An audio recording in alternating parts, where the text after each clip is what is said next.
Hello, young royals. I'm Cherokee McAnelly, head of entertainment at Tumblr, and it's decorative gourd season, motherfuckers. And I'm Lauren Shippen, professional writer who has survived the skeleton wars this year, once again. And this is Dashboard Diaries, a podcast for you, the folks who are in this internet bunker with us. We talk about what's going on our favorite health site, get into what we like to call Tumblr, do fandom deep dives, and share the times when we've gone feral over a new ship. So, Lauren, to start off, what's your last week on Tumblr been like? What have you been up to? What have you been scrolling past? Well, I have been reblogging a lot of Andor still, because I'm still deep in the Andor hole. We've still got like a couple more weeks of episodes, so that's going to be consuming my life for quite some time. But I'm also gearing up for when this episode releases. Tomorrow is November 5th.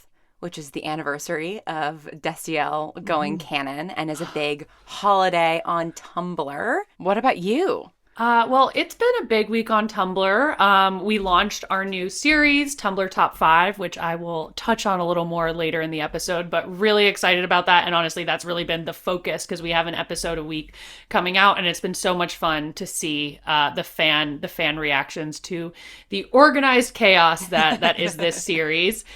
So that's really been what I've been working on. And then in addition to that, so technically this isn't a week like a thing on Tumblr, but it's Tumblr related. And I really feel like this is just another step into the Tumblr zeitgeist for me. I've started watching Doctor Who. Whoa. Yes. I know. You're going for that super hula crown. I'm going for the crown. I want it all. So I started with the Matt Smith season, inspired by House of the Dragon. Excellent. Because he is just a sexy, weird little man.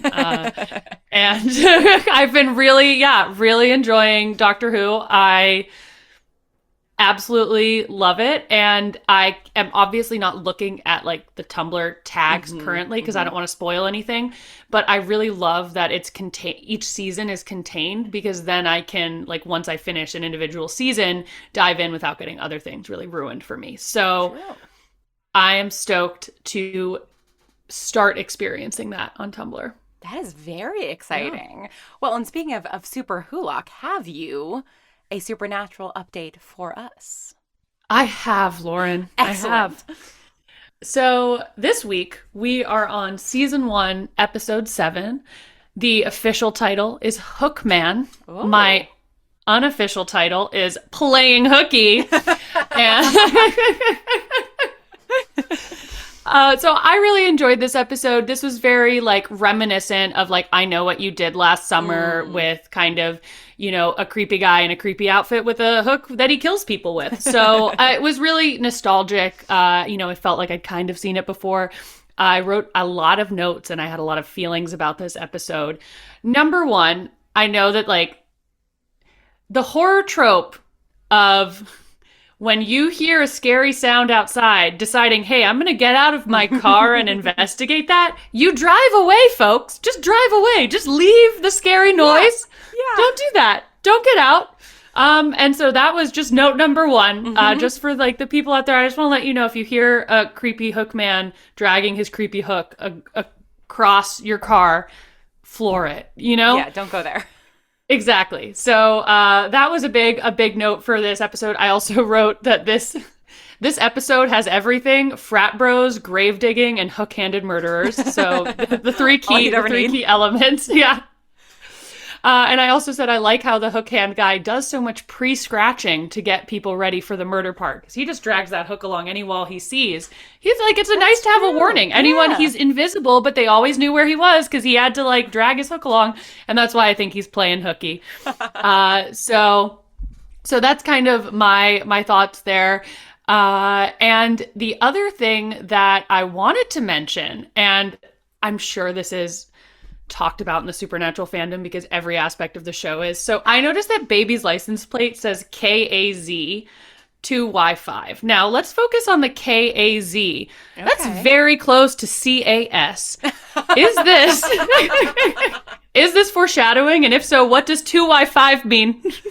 That is so funny. I don't think of all of the Supernatural posts and now years in the fandom that I've spent, I don't think I've ever seen anybody make that particular connection before. Look, it's a jump, but maybe CAS wasn't available and they had to get KAZ instead. I love that. Seasons before he appears, we know he's coming. I even looked it up because my theory was like, okay, KAZ means Kaz. 2Y5 means 2 years and 5 episodes. That means season 3, episode 5, Kaz appears. And I was like, if I Google it and that's where he appears, it'll be confirmed. He appears in season 4, like episode 1, I think it is. So that part of my theory was immediately debunked, but I was very excited about it.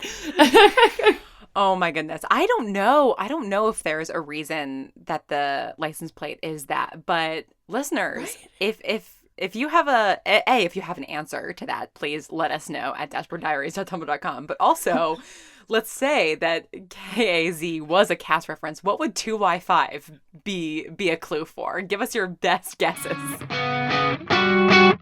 Up next, we have our dashboard confessional, where we take a gander at our archives and see what we were up to this time in past years. So, Lauren, what do you have for us today? I've got something from November 2nd of 2015, which is a post from a blog called Everybody I Love Dies, which... just a, classic Tumblr URL there. So Tumblr, yep. And the post just reads, can you imagine Sebastian Stan getting the script for Cap 1 and being like, oh, hey, check out what a ladies' man I am. Look at all the chicks I'm scoring. No more sad gay boys for Sebastian. And then he gets the script for Cap 2. Well, fuck. And this is clearly deep in my post-Winter Soldier, which came out the year prior phase. And it's true, because if you are not familiar with Sebastian Stan's pre-Marvel catalog of work, it is mostly sad gay boys. And he, finally got away with that with Bucky Barnes, except... Bucky Barnes is just a sad bisexual boy, in my opinion. Yeah. Not so fast, Not so fast. Not so fast, Sebastian. You play a type and you play it beautifully. What about you, Cherokee? What do you have for us? I, in, continually on-brand fashion, have 2 posts.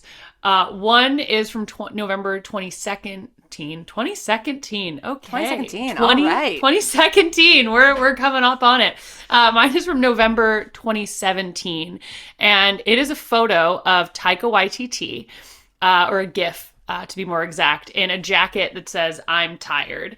And so the history behind this photo is we did a press day with the cast and, director of Thor Ragnarok. We had a Tumblr artist kind of create this backdrop, and we did this whole photo shoot with them. And our installation artist who made the background was wearing this jacket that said, I'm tired on the back. And Taika walked in and was like, can I borrow your jacket for the shoot? And she was like, obviously. And so he did this whole photo shoot with the jacket on, which just really... That's awesome. I mean, it looks like it was made for I thought him. It was his jacket. Right? That's a fun amazing. fact. It was our very talented installation artist, Melissa Kripe's jacket. And it was made by this company, Big Bud Press. And it had been a limited release jacket. And this photo blew up so much that they had to reproduce the jacket, and then it sold out again. Oh my so gosh. That's just a fun little jazzy story about a spontaneous choice during this photo shoot. I love that. Got some great stuff out of it. And my other post is something I also reblogged in 2017. It is from user Keelay Jams, and it is a video of a bowl of salad in the seat of a wheelchair rolling down the street unassisted. And someone, Hollow Jen, reblogged it and replied, "Life is fragile and beautiful." And I just... really love it. Yeah, I think it's great. Great. Life is fragile and beautiful. And Yeah. if we could only all be a bowl of salad just rolling peacefully down the street. Oh, to be that bowl of salad. Well, with that, we are going to take a quick break, and then we'll be back with a little chit-chat about young royals with our friend Briggon Snow.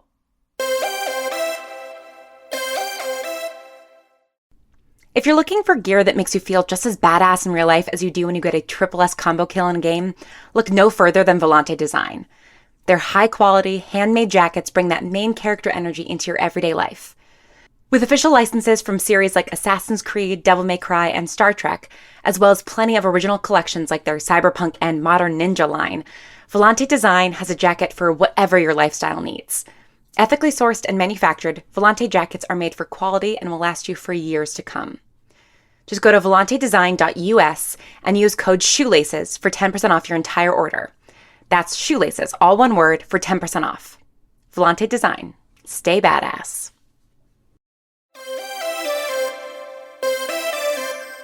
So today we have with us our good friend Briggon Snow, who you may know from the Bright Sessions. He also wrote and directed and starred in Roommates and Look Up, two other amazing fiction podcasts that you should definitely check out. Thank you so much for taking the time to chat with us today, Briggon. Thanks for having me. Super psyched. And you are a big, big Young Royals fan, right?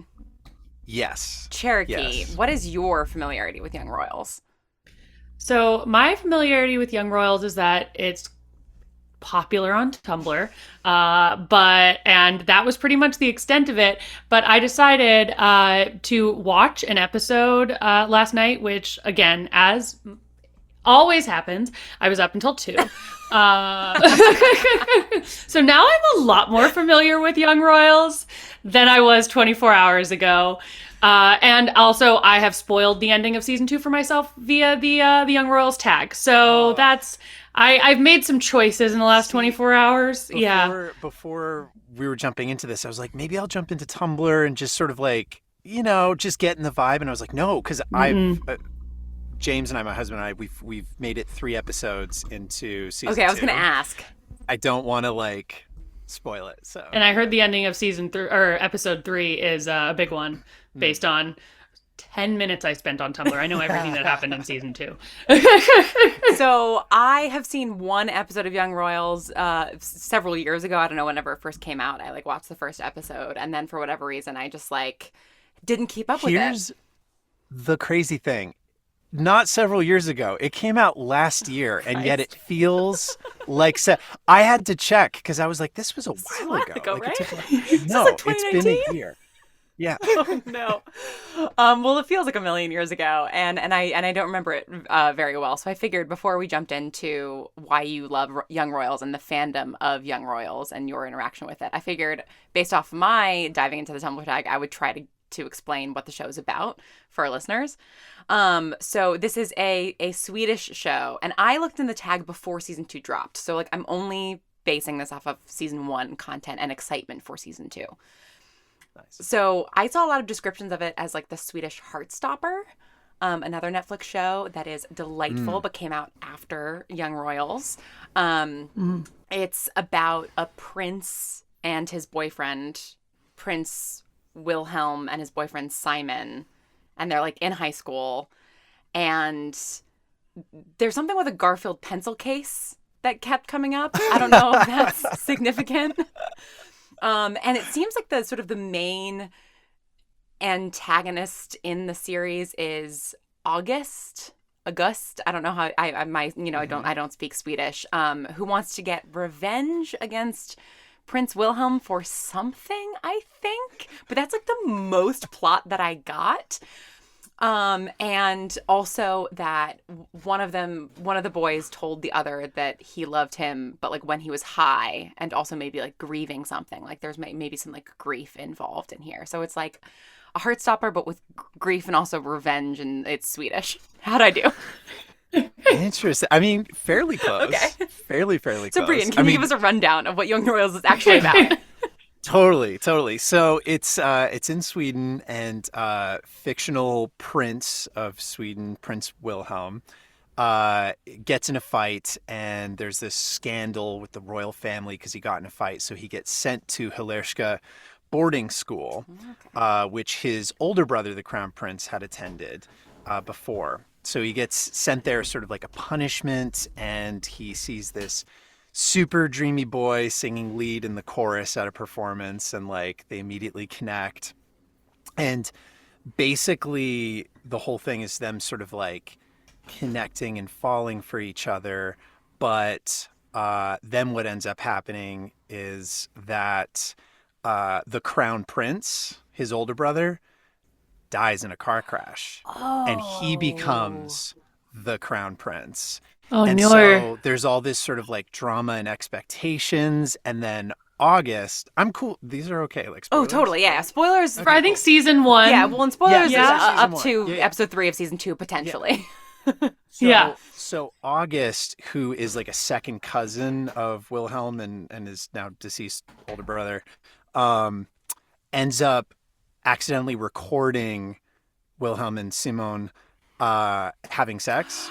And because he's like super jealous and going through like financial issues with his family and everything, leaks the video. Oh my gosh. And so like the royal family has to like tell Willie to like deny it, and it's about that sort of relationship struggle. So like heading into season 2 is all essentially they've parted ways on winter break and they come back for the next semester, and dealing with that sort of like you're kind of broken up but you're still thrown together in class sort of vibes, And still like all each those other, mixed presumably. feelings and stuff. Yeah. But I would actually say like I think a lot of fandoms sort of like conflate or sort of say it's the Swedish Heartstopper. I actually don't. It is so different from I mean, it Heartstopper sounds in really my mind. different. They are Yeah. tonally in different universes, and I know like fandoms are like, oh, they share a universe. Wouldn't it be cool if there were crossover episodes and stuff? But like, totally different. Where Heartstopper is sort of like glossy and sweet Cozy. and joyous. The thing about like Young Royals, which I loved, is it's grittier. It seems like very real problems. Even the kids that are in it, I mean, they have like full on acne. Like nobody's touched up or anything. Yeah. They all look like real high school students. But yeah, that's Young Royals sort of like surface level. That is so much more yeah. like drama than I expected. it's- Like that he it's dies so and much he becomes a drama. crown prince. I mean, my goodness, revenge porn, Yeah. all of it. That's crazy. Oh, it's so good. I saw a post on Tumblr that had like an image of Heartstopper, or an image of like the Young Royals poster, an image of the Heartstopper poster, and it was like the depression, the solution for like Young Royals and Heartstopper. The show is like so painful, but so like I don't know, it's like it's raw. I love the whole show is marked by like this scoring of like this intense, almost thriller like music, like electric synth music. Oh. It just feels foreboding all the time, and like I don't know, they're stuck in a boarding school out in the woods, and it's winter. It's seemingly at all moments. Like it's just great. The Shining could happen at any time. Really truly, yeah. So did you watch Young Royals when it first came out and like fall deep into like an obsession with it? I did. I stumbled on it. I didn't mean to. And like the way that Netflix throws a thumbnail up and is like, you're a gay. This seems like an image that would get you to. So I was like, oh, this is interesting. So I remember watching the first episode and then I stopped and I was like, I was like to my husband, I was like, okay, I've stopped watching this. We're watching this together. And we ended up like binging it all in a weekend. I mean, it's 6 episodes at about an hour each, but and have since like gone back to it and just rewatched because you like pick up new things, and it's like I don't know, the lead actors are just so bonkers talented, and their chemistry is insane. Have you watched the dubbed version or the subtitled version? Both. Oh. I actually like the dubbed version more, which I didn't expect. Interesting. Because James and I, we watch a ton of subtitled queer shows and stuff, but like, I love that the actors in this show actually dubbed the English themselves. They speak English as well. Oh. What? So Very cool. they're doing like double performance. So like Omar and Edvin, the lead actors, they're dubbing. All of the supporting cast are dubbing their own performances. That's incredible. That is very cool. I did not realize that. Because part of I think why I dropped off on it is that I do a lot of like my TV watching when I'm like eating lunch and then sort of doing like bits of admin that I have to do, and I can't do that with subtitled shows. Yes. So knowing that there's a dub by the actors who actually play the roles is very intriguing to me. Oh, it's so good. It's so Yeah. impactful when you know it's Yeah. them. It's just like better. And honestly, I was watching the dubbed version last night truly because I could not figure out how to get to the Swedish version. Because at first I was like, maybe they're just speaking English, but like moving their lips extra. I don't know. Because it did seem so like they were saying those things, even though I could tell that they weren't saying those things. And now that makes a lot of sense. It's very good dubbing because with Squid Games, for example, I feel like there was a big dichotomy between people who watched it dubbed and people who watched it with the subtitles. And I watched that with the subtitles, and I've always been like a diehard, like, I'm going to watch with the subtitles as it was intended. But now that they dubbed themselves, I feel like that, like, I like That's that. very cool.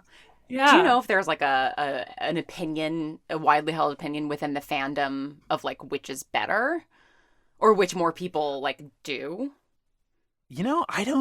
I don't know. I'm not entirely sure. I think the one that was more widespread, like available outside of Sweden, was the dubbed version. That seemed to like be the easiest accessible one. So, yeah, I it's definitely my favorite.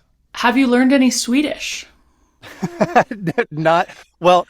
It's funny because I would like have the dubbed version, but also put like the captions, the subtitles underneath it as well, and like the town that they're kind of situated just outside of is called Bjärsta, and seeing it spelled out for the first time after like I started watching the captions, I was like, oh, it starts with a B and then there's a bunch of nonsense. It's like really intense. Like, but I think it's the setting and like the culture and everything. It's like really gorgeous.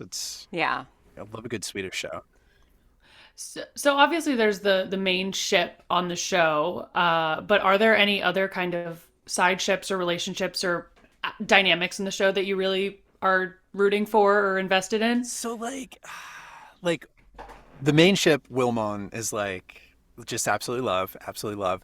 But here's the thing. August is a very we love a villain. bad villain, like very bad guy in the first season. And then what I love about what the show is doing is basically showing how like these kids are just kids that are trapped within a class system and just how terrible that all is and how it's affecting all of them. And I will say in this new season from watching these first 3 episodes that they really make you like feel for August. And like he's such an interesting character. He's such an ass. And like I kind of ship him with everyone.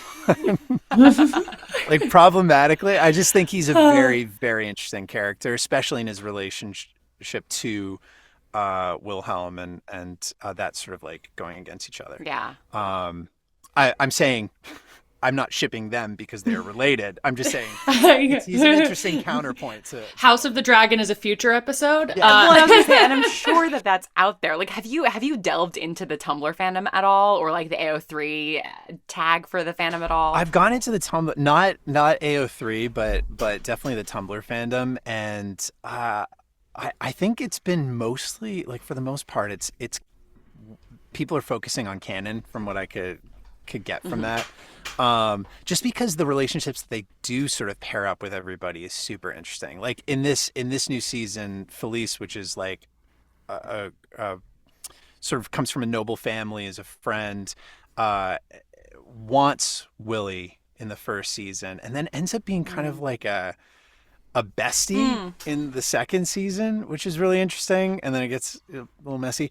And but like I think my favorite character out of everyone is Sarah, which is Simone's sister, who is on the autism spectrum, and her sort of very confusing relationship with August, and how she interfaces with all of the rich girls at the school who board there, but she's a non-boarder, part of the class system and everything. So it's, I don't know. There's just really good relationships in it. And I could just like go off on tangents. How much would someone have to pay you to go back to high school?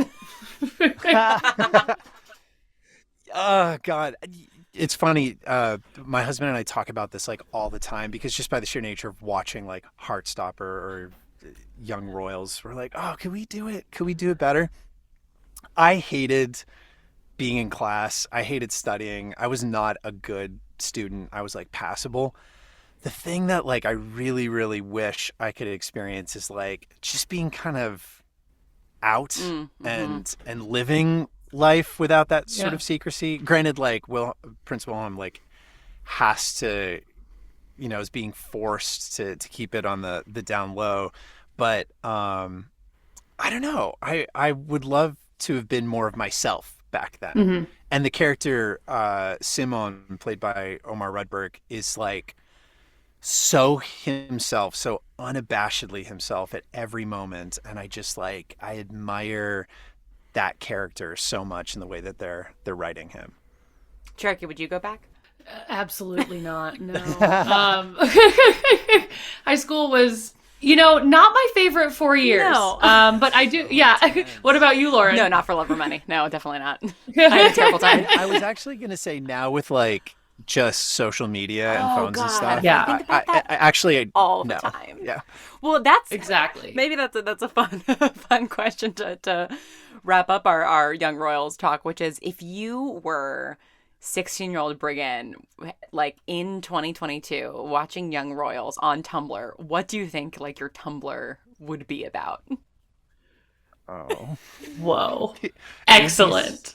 It would be so unhinged. It would be so unhinged. So I like I say this like one of the things that I love about Young Royals, and like we could dive into, I love Heartstopper, and I think we could dive into a little element of like purity culture and sanitizing queer culture and how fandoms can sort of like co-op a sweet story and say that's the definitive version of queer representation. The thing I love about Young Royals is how it addresses very frank sexuality and sexual situations between characters, where it's clumsy, it's funny, it's sad, it's exciting, and I think for someone who was so repressed and not himself when he was a kid, I think it would be a lot of like gifs of like just, I don't know, Willie and Simone like making out. It would essentially be that. It would just be like that's the what most, a lot of Tumblr like, is. Embracing it. Yeah, exactly. Truly. You would have had a very popular blog.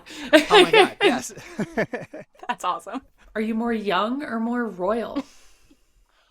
Ooh. Oh, I love that. I'm gonna go young. I'm young at heart. I love that. I love this stuff. Love it. Yeah. That's a good Beautiful. question. Beautiful great answer. Thank you very much. On the topic of questions, I have a quiz for us that is completely unrelated, but that I think will be particularly fun to have you two play, because we're here with you, Briggon, and we're talking about Tumblr and Tumblr fandoms and being passionate about stuff. And I know that you have been a Supernatural fan since it first aired. And Cherokee's working her way through Supernatural for the first time. And there's been this quiz going around recently, this U quiz on Tumblr about Supernatural, because of course Tumblr's always talking about Supernatural, and I thought we could play it. This is going to be for points, so keep track of your points. Oh God, this is gonna be really bad if I just tank this. So, oh my gosh, it's not Supernatural trivia, not quite. It is. Okay. I'm gonna read a phrase to you, and you are going to tell me if it is a Fall Out Boy song or the title of a Supernatural episode. Oh my God. All right, are we ready? Yes. let's do it. Born ready. Okay. I believe the children are our future. That's a Supernatural episode. Cherokee? I was going to say the same thing. It is. You are correct. Yes. The parentheses after, close parentheses, life of the party. Fallout Boy. Oh no, Supernatural. I'm gonna go After Life of the Party. Supernatural. Yeah, Supernatural. That is incorrect. It's a Fall Out Boy song. Yeah. Ah, no! Disloyal Order of Water Buffaloes. That feels Supernatural. Briggon is correct. It's a Fallout Boy song. Oh man, I'm tanking this. I'm going down swinging. Out of the darkness into the fire. Supernatural. Yeah, I feel like that would be a thing, right? Supernatural. We're wrong, aren't we? No, you're correct. That's funny. I took this quiz previously, and I got 11 out of 12, and I would have guessed wrong on that one, I think. Oh. King of the Damned. Fallout Boy. This feels like a trick because I feel like it would be. I'm just gonna go Supernatural. Let's mix it up. It is Supernatural. Oh. The last of the real ones. Fallout Boy. Yeah, Fallout Boy. That is correct.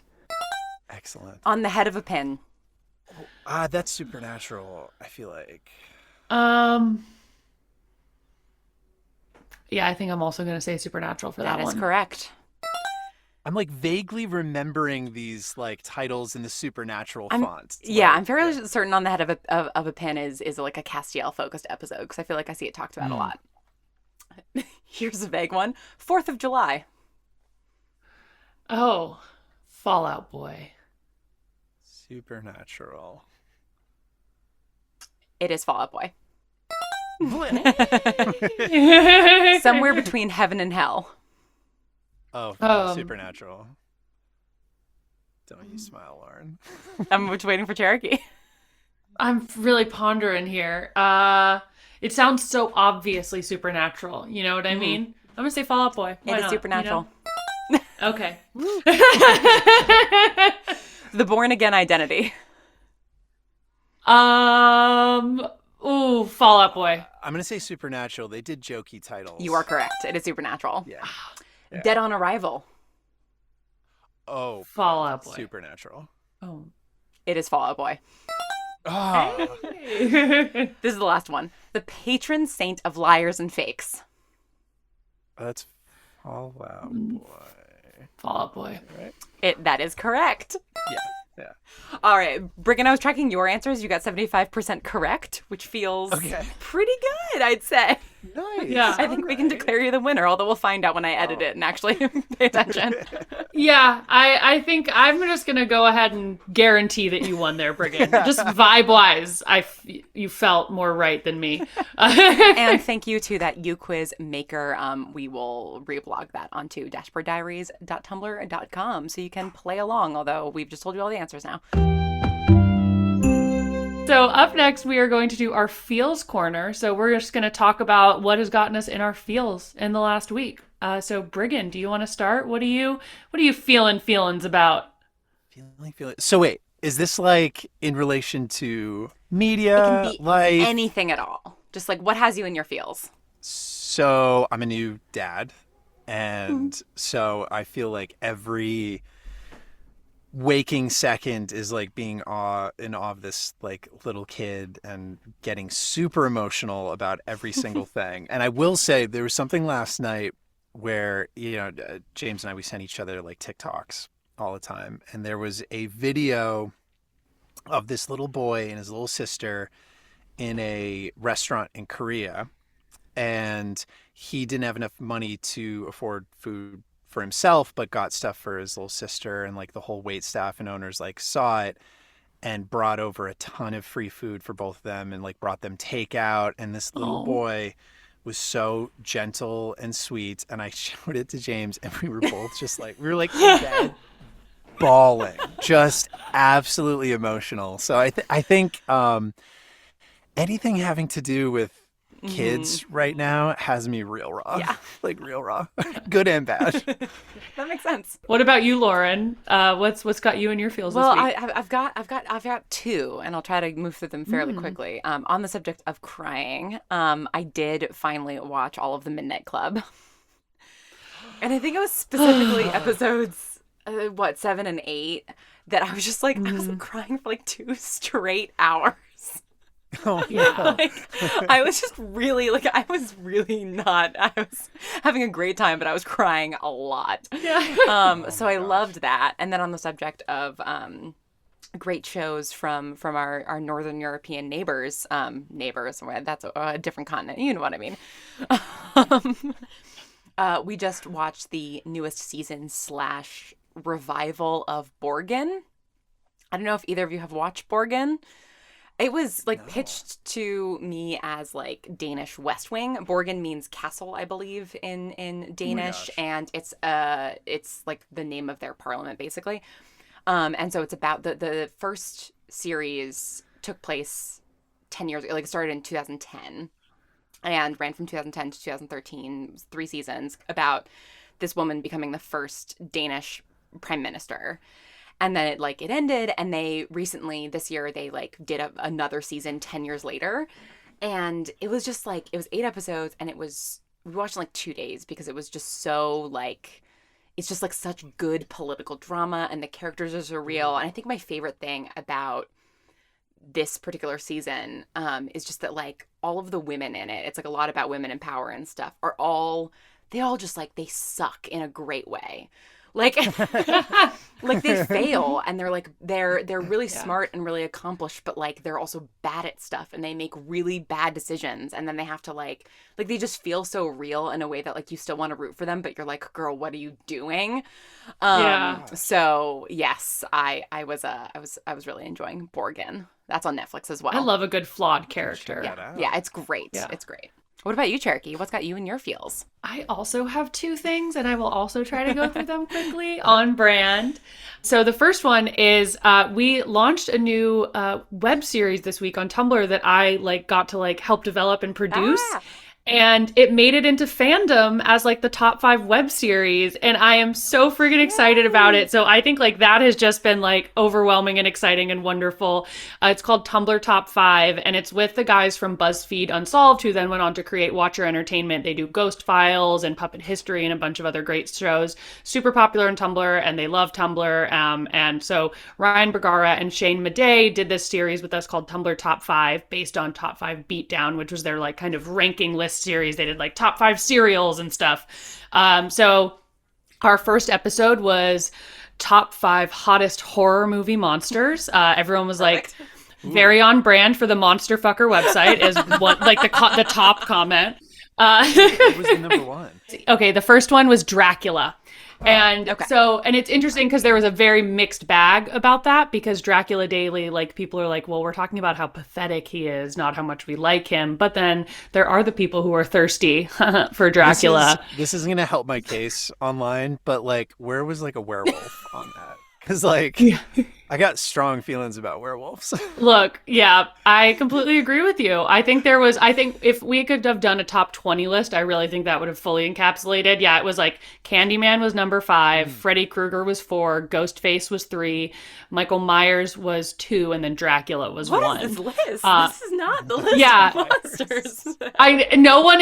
Literally no one expected it. All the comments were I think it was maybe just a staying power thing, because we measured over many years, and these are all very known entities. So the horror fandom talks about all these a lot and has been talking about these a lot. But yeah, so it was a very interesting final list, and Ryan and Shane's list were even more chaotic. For example, Shane put the bathtub woman from The Shining as one of his monsters. Oh my god. Yeah. And so the second episode came out yesterday. It was Poor Little Meow Meows was the topic of that episode, because, Tumblr. And so it's just been so much fun. Our episode coming out next week is going to be aesthetics. Ooh. So that'll be fun I have too. to know who the top 5 Poor Little Meow Meows are. Nandor the Relentless, okay, from What We Do in the Shadows. Bill Cipher from Gravity Falls. Will Graham from Hannibal. Bruce Wayne, aka Batman, and then Bucky Barnes.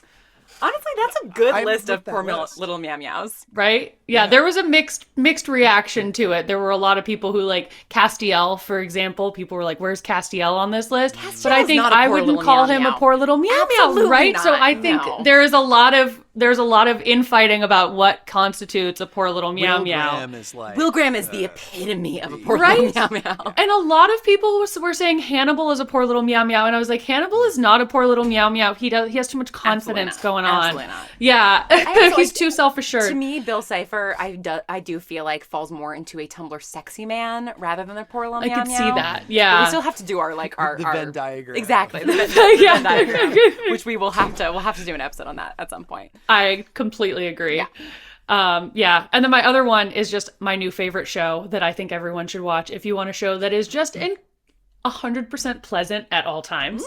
It's called Taskmaster. Have you guys heard of this? I love Taskmaster. I can't stop watching it. I want my 30th birthday party theme to be Taskmaster themed, and I can be the Taskmaster and So- have someone give out tasks. your- I'm all in. I was like, eventually it's going to dawn on Briggon that he's played Taskmaster before, because my partner, Brandon, did a Taskmaster birthday for me for my 30th birthday because it was during quarantine. Are you kidding me? And so he put together with a bunch of my friends this virtual Taskmaster, and I still have all the videos from it. They're incredible. Chaos. Oh my god. Also, what are the odds that I was literally just said that?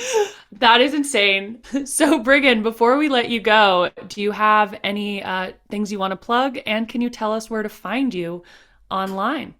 You can find me on Instagram at Briggon, and you can find me at the sinking Titanic that is Twitter at Briggon Snow. Blue check mark? No blue check mark? We'll see. I've got some stuff coming out next year, which will be super great. But if you want to check out Roommates and Look Up, which are two fiction podcasts that I wrote that are actually very much in the vein of BL series and stuff like that, which I would also just plug if you want really good queer storytelling. Check out some Asian queer shows like Kin Porsche, Big Dragon, vice versa, Semantic Era. There's amazing storytelling out there that's definitely inspired me in my work. So I'll just plug other stuff. But yeah, So kind of you, Briggon. Look Up and Roommates are so good. You guys should go listen to that. Yeah. And with that, I'm Lauren Shippen, and you can find me at theLaurenShippen.tumblr.com, or you might already be following me on my secret blog that I will never tell you the name of. And I'm Cherokee McAnelly, and you can find me at chero.tumblr.com. This has been Dashboard Diaries, and May your anons always be loving, your dashed always refreshed, your gifts always be loading, and your ships always canon, may the fix you're reading always be finished. and the answers you seek always in the reblogs. Thanks for scrolling with us.